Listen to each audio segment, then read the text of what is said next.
ప్రభువునందు అత్యంత ప్రియులైనటువంటి మా ప్రియులందరికీ ప్రభువునామన మీకు మా శుభావందనాలు తెలియజేస్తున్నాం. ఈ దినమున మన యొక్క బైబిల్ పట్టణము పరిశుద్ధ గ్రంథం బైబిల్ను ఆధారం చేసుకుని మన ప్రభు అయిన యేసుక్రీస్తు వారు చెప్పినట్లు ధర్మశాస్త్రములను ప్రవక్తల వచనములను నేను కొట్టివేటకు రాలేదని మత్తయి సువార్తలో ప్రభు సెలవిచ్చిన రీతిగా ధర్మశాస్త్రాన్ని నెరవేర్చుటకే వచ్చినాడు. ప్రవక్తల యొక్క వచనాలను కూడా ఏదైతే ప్రవక్తల ద్వారా దేవుడు మాట్లాడుతూ వచ్చినాడో వాటిని నెరవేర్చడానికి ప్రభు వచ్చినట్లు మనకు తెలుసు. ఈ వచనాన్ని ఈ భాగాన్ని ఆధారం చేసుకుని ధర్మశాస్త్రం యొక్క ముఖ్య విషయము 10 ఆజ్ఞల గురించి మనము చూస్తూ వచ్చినాం. ఆయా విధాలుగా ఆజ్ఞలు 10 ఆజ్ఞలు. ఈరోజు 10 ఆజ్ఞలు ఏంటి అనేటువంటి విషయాన్ని గురించి ఆ 10 ఆజ్ఞలు విషయాలు 10 ఆజ్ఞల గురించి మీకు చెప్పాలని తలస్తున్నాం. గమనించండి, దేవుడు ఇచ్చినటువంటి 10 ఆజ్ఞలు చాలా ప్రాముఖ్యమైన విషయం.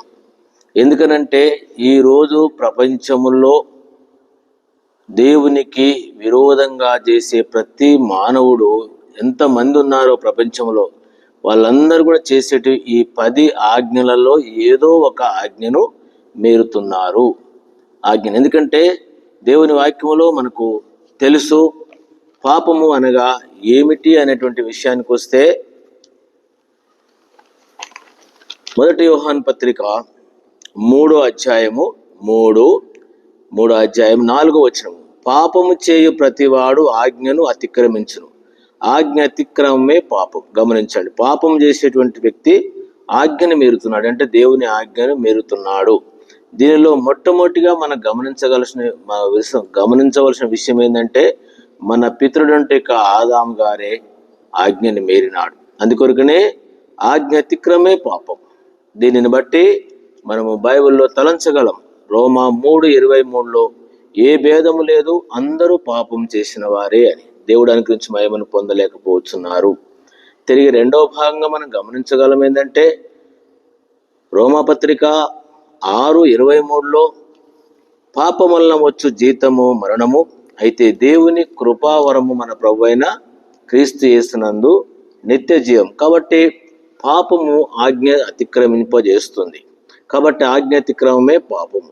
ఈ పాపము ఏమిటి అనేటువంటి విషయానికి వస్తే ధర్మశాస్త్రంలో 10 ఆజ్ఞలు చాలా ప్రాముఖ్యమైన విషయం. అందుకనే ఏది చేసినా ఏ మనుషుడు దేవునికి విరోధంగా చేస్తున్నాడంటే ఆ 10 ఆజ్ఞల్లో ఏదో ఒక ఆజ్ఞను మీరుతున్నాడు. మనం అనుకుంటాం కొన్నిసార్లు మేము అన్ని ఆజ్ఞలు అనుసరిస్తున్నాం అంటాం. ఇక్కడ యాకోబు గారు ఓ చక్కని సందర్భాన్ని మనకు అందజేస్తాడు. యాకోబు పత్రిక 2వ అధ్యాయము దయచేసి గమనించండి 2:9, మీరు పక్షపాతం గలవారైతే ధర్మశాస్త్రం వలన అపరాధులని తీర్చబడి పాపం చేయవారగుదురు. ఎవడైనా ధర్మశాస్త్రం అంతయు గైకొనియు ఒక్క ఆజ్ఞ విషయంలో తప్పిపోయిన ఎడల ఆజ్ఞలన్నిటి విషయంలోనూ అపరాధి అగును. వ్యభిచరించవద్దని చెప్పిన వాడు నరహత్య చేయవద్దని చెప్పెను గనక నీవు వ్యభిచరింపకపోయినను నరహత్య చేసిన ఎడల ధర్మశాస్త్రం విషయంలో అపరాధివి. కాబట్టి ఈ ఆజ్ఞలలో ఏది మీరినా ఏమవుతున్నంటే దేవుని యొక్క ఆజ్ఞను మీరుతున్నాం. రోమపత్రిక 5వ అధ్యాయంలో ఈ విధంగా వ్రాయబడి ఉంటుంది. 15వ వచనం, ఏలే అనగా ధర్మశాస్త్రం ఉగ్రతను పుట్టించును, ధర్మశాస్త్రం లేని ఎడల అతిక్రమం లేకపోవును, ఆజ్ఞ అతిక్రమే పాపం. అందుకనే ధర్మశాస్త్రం ఏం చూపిస్తుందంటే మనము దేవుని ఆజ్ఞను మీరినాము. కాబట్టి దేవుని ఆజ్ఞ మీరుట వలన ప్రియులారా దేవుని యొక్క శిక్ష, తీర్పు, నరకము, అందుకనే పాపం వలన వచ్చు జీతము మరణము, దేవుని కృపావరము మన ప్రభువైన క్రీస్తు యేసునందు నిత్య జీవము. అందుకే ఆజ్ఞను మనము మీరుతున్నామా మీరటం లేదా అనేటువంటి విషయాన్ని. కాబట్టి 10 ఆజ్ఞల గురించి స్పష్టత అనేది మనం గ్రహిస్తాము.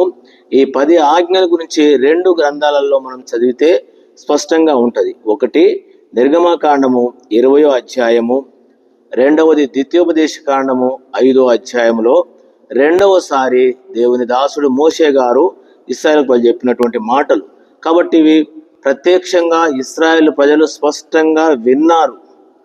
దేవుని యొక్క స్వరాన్ని వాళ్ళు విన్నటువంటి మాటలు నేను చదువుతున్నాను, గమనించండి. మొదటి ఆజ్ఞ నిర్గమకాండము 20వ అధ్యాయము 3వ వచనం, నేను తప్ప వేరొక దేవుడు నీకు ఉండకూడదు. ఇది మొదటి ఆజ్ఞ, నేను తప్ప. రెండో ఆజ్ఞ, పైన ఆకాశం అందే గాని కింద భూమి ఎందే గాని భూమి కింద నీళ్ళ ఎందే గాని ఉండు దేని రూపమునైనను విగ్రహమునైనను నీవు చేసుకొనకూడదు, వాటికి సాగిలపడకూడదు, వాటిని పూజింపకూడదు. ఎందుకు అనంటే ఏలయనగా నీ దేవుడిని యెహోవా రోషము గల దేవుని గనుక నన్ను ద్వేషించు వారి విషయంలో 3-4 తరముల వరకు తండ్రుల దోషమును కుమారుల మీదకి రప్పించుచు నన్ను ప్రేమించి నా ఆజ్ఞలు గైకొని వారిని 1000 తరముల వరకు కరుణించువారును. అందుకనే ఈ 4వ వచనం నుంచి 6 వరకు రెండవ ఆజ్ఞ. మూడో ఆజ్ఞ 7వ వచనము, నీ దేవుడైన యెహోవా నామమును వ్యర్థముగా ఉచ్చరించకూడదు. ఏలయనగా తన నామమును వ్యర్థముగా ఉచ్చరించు వారిని నిర్దోషిగా ఎంచడు. గమనించండి, నిర్దోషిగా ఎంచడు. తర్వాత 8వ వచనం, ఇది 4వ ఆజ్ఞ, విశ్రాంతి దినమును పరిశుద్ధముగా ఆచరించుటకు జ్ఞాపకం ఉంచుకొనుము. దాని విషయం చెప్పినాడు, వివరణ. 6 దినములు నీవు కష్టపడి పని అంతయు చేయవలను. 7వ దినమున నీ దేవుడైన యెహోవాకు విశ్రాంతి దినము. దానిలో నీవైనను నీ కుమారుడైనను నీ కుమార్తెను నీ దాసుడైనను నీ దాసి అయినను నీ పశువైనను నీ ఎండలోనున్న పరదేశైనను ఏమీ చేయకూడదు. ఇది 4వ ఆజ్ఞగా మనము గమనించగలము. 11 వరకు కూడా అంతే. 6 దినములలో యెహోవా భూమిని ఆకాశమును సముద్రమును వాటిలోని సమస్తమును సృజించి 7 దినమున విశ్రమించిన అందుచేత యెహోవా విశ్రాంతి దినమును ఆశీర్వదించి దాన్ని పవిత్రపరచను. ఇప్పుడు 5వ ఆజ్ఞ 12వ వచనం, నిర్గమకాండము 20:12, నీ దేవుడైన యెహోవా నీకు అనుగ్రహించు దేశములో నీవు దీర్ఘాయుష్మంతుడు అన్నట్లు నీ తండ్రిని నీ తల్లిని సన్మానింపుము. తిరిగి 6వ ఆజ్ఞ, నరహత్య చేయకూడదు, వ్యభిచరించకూడదు, దొంగిలికూడదు. గమనించండి, దొంగిలికూడదు. నీ పొరుగువాని మీద అబద్ధ సాక్ష్యము పలకకూడదు. నీ పొరుగువాని ఇల్లు ఆశింపకూడదు. నీ పొరుగువాని భార్యనైనను అతని దాసినైనను అతని దాసునైనను అతని ఎద్దైనను అతని గాడిదనైనను నీ పొరుగువాని దేనిదైనను ఆశింపకూడదని చెప్పెను. ఈ విషయానికి 18వ వచనం నుంచి భాగం అంతా కూడా వారు చేస్తామని ఒప్పుకున్నారు. ఇదే భాగాన్ని ద్వితీయోపదేశకాండము 5వ అధ్యాయం కూడా దయచేసి గమనించండి. 5వ అధ్యాయము 6వ వచనం నుండి, దాసుల గృహమైన ఐగుప్తు దేశంలో నుండి నేను రప్పించిన నీ దేవుడనైన యెహోవాను నేనే. నిర్గమకాండంలో ఏదైతే రాయబడిందో తిరిగి ద్వితీయోపదేశకాండం 5:6వ వచనంలో 7వ వచనం, ఇది మొదటి ఆజ్ఞ. మనం ఒకటి చూసినాం, నేను తప్ప వేరొక దేవుడు నీకు ఉండకూడదు. 2వ ఆజ్ఞ 8వ వచనం, పైన ఆకాశం అందే గాని కింద భూమి అందే గాని భూమి కింద. ఇదంతా ఆ యొక్క వివరణే రాయబడి ఉంది. అంటే ఎటువంటి విగ్రహమును కూడా చేసుకోకూడదు. 3వ ఆజ్ఞ 11వ వచనం, నీ దేవుడైన యెహోవా నామమును వ్యర్థముగా ఉచ్చరింపకూడదు. యెహోవా తన నామమును వ్యర్థముగా ఉచ్చరించువాని నిర్దోషిగా ఎంచడు. 12వ వచనం, నీ దేవుడిని యెహోవా నీకు ఆజ్ఞాపించినట్టు విశ్రాంతి దినమును ఆచరించుము. ఇది 4వ ఆజ్ఞ. తిరిగి 16వ వచనం 5వ ఆజ్ఞ, నీ దేవుడిని యెహోవా నీకు అనుగ్రహించు దేశములో నీవు దీర్ఘాయుష్మంతుడవై నీ క్షేమమగునట్లు నీ దేవుడిని యెహోవా నీకు ఆజ్ఞాపించలాగున నీ తండ్రిని నీ తల్లిని సన్మానించుము. ఇది 5వ ఆజ్ఞ. 6వ ఆజ్ఞ, నరహత్య చేయకూడదు. 7వ ఆజ్ఞ, వ్యభిచరించకూడదు. 8వ ఆజ్ఞ, దొంగిలియకూడదు. 9వ ఆజ్ఞ, నీ పొరుగువాని మీద అబద్ధ సాక్ష్యం పలకకూడదు. 10వ ఆజ్ఞ, నీ పొరుగువాని భార్యనైనను ఆశింపకూడదు. నీ పొరుగువాని ఇంటినైనను వాని పొలమునైనను వాని దాసినైనను వాని దాసునైనను వాని ఎద్దైనను వాని గాడిదనైనను నీ పొరుగువాని దేనిని కూడా ఆశింపకూడదు. ఈ 10 ఆజ్ఞలు నిర్గమకాండము 20, ద్వితీయోపదేశకాండం 5వ ఆజ్ఞలు. ఈ మాటలు విన్నప్పుడు గమనించండి. 22, ఈ మాటలను యెహోవా ఆ పర్వతం మీదను అగ్ని మేఘ గాఢంధకరల మధ్య గొప్ప స్వరముతో మీ సమాజం అంతటిలో చెప్పి 2 రాతి పలకల మీద వాటిని వ్రాసి నాకిచ్చెను. ఆయన మరి ఏమీ ఇవ్వలే. మరియు ఆ పర్వతం, ఇక్కడ దేవుడు మాట్లాడుతుంటే ఈ అధ్యాయంలో మనకు కనబడి అంటే స్పష్టంగా ఈ 10 ఆజ్ఞలు ఇశ్రాయేలు యొక్క ప్రజలు విన్నారు.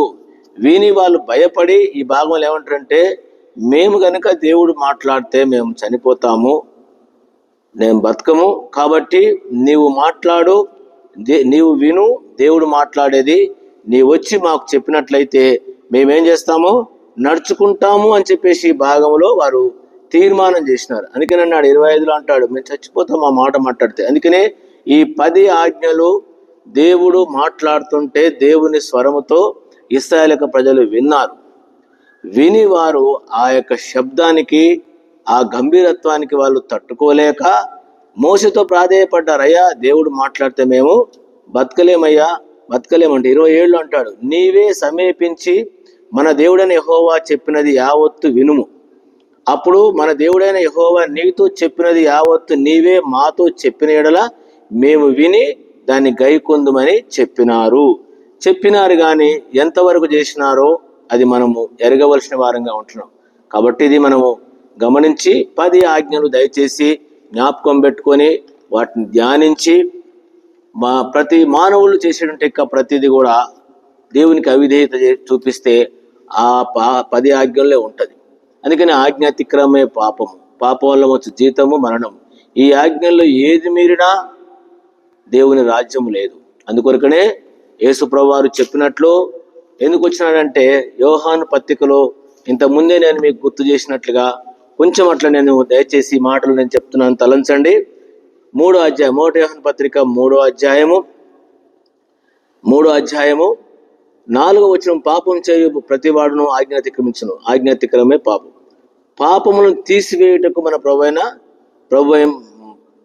ఆయన ప్రత్యక్షమైన మీకు తెలియను, ఆయన యందు పాపం ఏదియు లేదు, ఆయన యందు పాపం లేదు.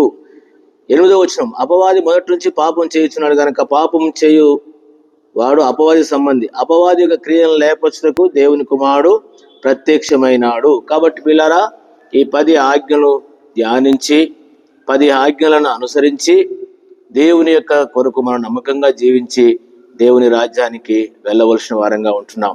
ఈ మాటలు జ్ఞాపకం పెట్టుకొని అనుసరిస్తాము. ఎందుకంటే మానవుడు చేసే ప్రతిదీ దేవునికి అవిధమైన పాపము ఈ 10 ఆజ్ఞలనే ఉంది. కొంతమంది ఏమనుకుంటుంటే ఆజ్ఞలేనా అంటే చేసే ప్రతిదీ ఆజ్ఞలకే వస్తుంది. నువ్వు ఏ పాపము చేయి ఆ ఆజ్ఞల నుంచే వస్తుంది అంటే అర్థం ఏంటంటే ఆ ఆజ్ఞలు ముఖ్యమైనటువంటివే. మనం ఏమనుకుంటాం, ఈ 10 ఆజ్ఞలు పాటించడం లేదు కదా అని చాలాసార్లు మనం సావాసంలో అనుకుంటా ఉంటాం, 10 ఆజ్ఞలు చేయనవసరం అంటాం. కానీ మానవుడు చేసే ప్రతి అవిధేయత దేవునికి విరోధమైన పాపం ఆ 10 ఆజ్ఞలలోనే ఉంది. కాబట్టి ఈ విషయాన్ని ఎరిగి దేవుని వాక్యాన్ని ఆజ్ఞలను అనుసరించి దేవుని కొరకు జీవిస్తాం. కార్య ఆరంభం కంటే కార్య అంతము మేలు, చివరి దినాలలో ఉన్నాం. కాబట్టి ఈ మాట జ్ఞాపకం పెట్టుకొని ప్రభు కొరకు ఆ విధంగా మనం జీవిస్తాం. ప్రియమైన తండ్రి, నీ పాదాలకు వందనాలు.